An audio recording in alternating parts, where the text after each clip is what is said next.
Kemunculan Dajjal terekam jelas dalam Al-Quran dan hadis yang akan menyebarkan fitnah dan mengaku sebagai Tuhan. Kedatangan Dajjal akan memberikan penawaran kepada kaum muslimin untuk beriman kepadanya atau kepada Allah Subhanahu wa Ta'ala. Dajjal akan memberikan penawaran kepada kaum muslimin untuk beriman kepadanya atau kepada Allah. Namun jika kaum iman dan ketakwaannya kuat kepada Allah, maka ia akan terhindar dari fitnah Dajjal. Dajjal lahir dari keluarga penyembah patung sapi betina di zaman setelah Sam dan Nuh. Ia dilahirkan di wilayah sekitar Palestina, dekat daerah Sodom dan Gomorrah, tempat kaum Nabi Lut. Sementara ayah dan ibu Dajjal dilahirkan dari hasil perzinahan antara mahram atau saudara. Ciri-ciri ayah Dajjal: berbadan tinggi, gemuk, dan memiliki hidung seperti paruh burung. Sedangkan ibunya berbadan gemuk, kedua tangannya panjang, dan memiliki payudara yang besar. Mereka keturunan Yahuja atau Yahudi yang telah menikah selama 30 tahun tetapi tidak dikaruniai seorang anak. Mereka dulunya penyembah patung sapi betina. Patung ini bukan patung biasa, melainkan setan yang menyerupainya. Mereka menganggap patung sapi tersebut adalah Tuhan yang dapat mengabulkan permintaannya. Mereka senantiasa melakukan penyembahan dengan menyembelih hewan dan meminum khamar yang dipersembahkan kepada setan sapi betina itu.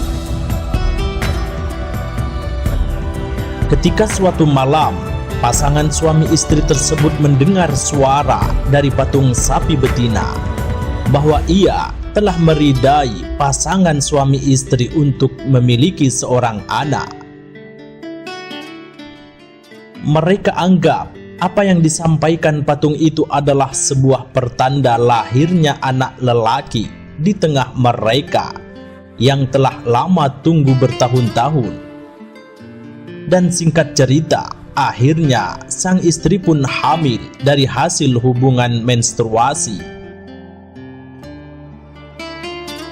Sebenarnya, pasangan suami istri itu bahkan setan yang dianggap Tuhan tersebut tidak mengetahui anak yang dikandung seorang laki-laki atau perempuan. Namun, tipu daya setanlah membuat mereka seolah-olah meyakini bahwa anak tersebut lahir seorang anak laki-laki, sehingga jin dan setan meminta sesembahan setiap harinya. Setelah berbulan-bulan mengandung, lahirlah anak laki-laki bernama Dajjal yang telah lama mereka idamkan selama 30 tahun. Namun ironis, anak baru lahir tersebut cacat sebelah matanya. Bahkan sang bayi selalu tidur siang dan malam sehingga jarang menghisap air susu ibunya. Hal inilah membuat orang tua Dajjal kesusahan dan menderita. Sialnya lagi, sang ibu Dajjal meninggal akibat penyakit keracunan sebab tertahan air susunya. Sedangkan sang ayah diusir dari desa setelah dia mengakui kesalahannya sebab tak kuat menahan kurungan dan siksaan di dalam penjara oleh hakim. Pengakuan tersebut melihat Dajjal tidur di dekat patung-patung berhala yang dianggap sebagai anak keberuntungan. Namun, sang hakim menyangkal dan mengatakan bahwa hal tersebut hanyalah tipu daya dan rekayasa semata. Dajjal pun akhirnya diambil oleh hakim itu untuk dirawat di dalam istana Namun, selang beberapa bulan, wilayah yang ditempati Dajjal mengalami kerusakan sampai luluh lantak.